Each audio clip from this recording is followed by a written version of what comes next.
ин коргоҳи ором дар таҳхонаи як бинои Москавро Юрий Вайс ҷазирае дар уқёнуси Пуртуғён меномад.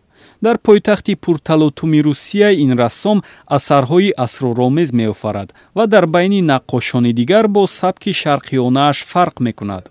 Но Восток ни в коем случае не какой-то такой, знаете, дар шарқ мусаввараҳои намоишӣ сода ё якранг нест. Шарқ дигар ва ба навъе амиқтар аст ва як мафҳуми ҷиддии дохилӣ дорад, ки аз асрҳои гузашта омаданд ва осорашон боқист.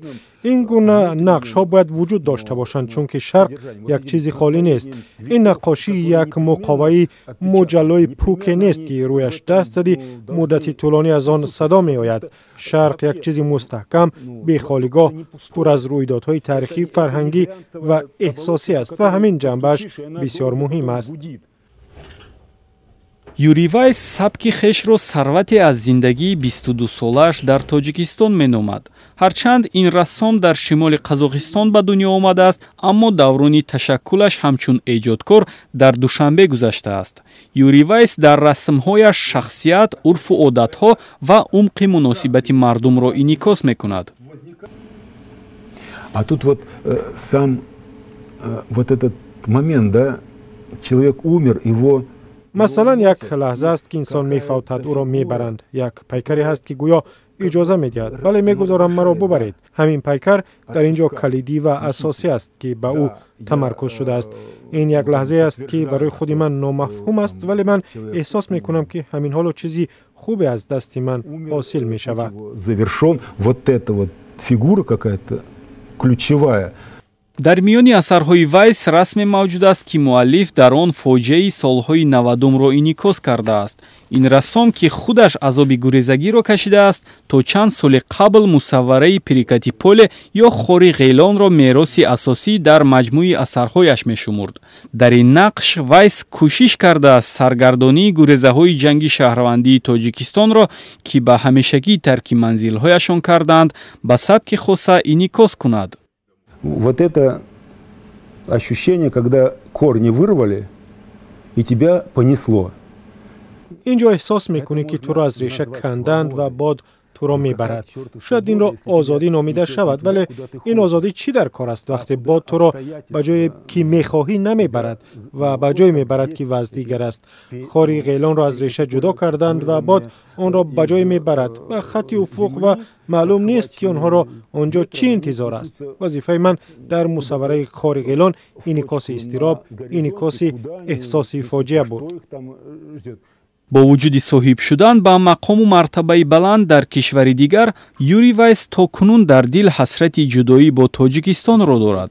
аз солҳои зиндагиаш дар Тоҷикистон қиссаҳои зиёде мекунад. мегӯяд ки ҳарчанд барояш рафтан ба Тоҷикистони нав мушкил нест, аммо намехоҳад хотираҳои даврони ҷавониашро бо эҳсосоти нав тағйир бидиҳад.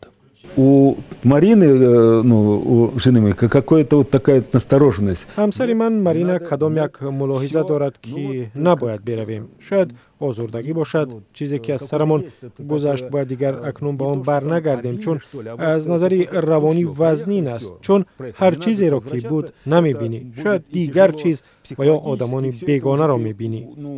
бо вуҷуди ин дурӣ, рассом аз аҳволи Тоҷикистон бохабар аст. Юрий Вайсро қарори мақомоти Душанбе оид ба вайрон кардани биноҳои қадимаи пойтахт нигарон кардааст.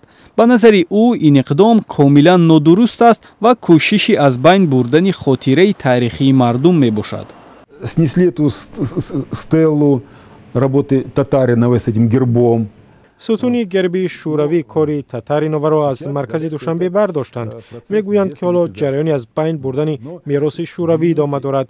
маро бубахшед, агар мехоҳед ин ҷараёнро то ба поёни мантиқияш бирасонед, пас бояд нерӯгоҳи Норак, театри опера ва балет ва осорхонаро аз байн баред. академияи улумро пароканда кунед, чун ҳама инҳо тавре мегӯянд оқибати ишғоли шӯравӣ буд. Советская, как говорят, оккупация. бо гузашти бештар аз 12 сола дар ғарибӣ, мавзӯи асарҳои Вайс низ тағйир хӯрдааст.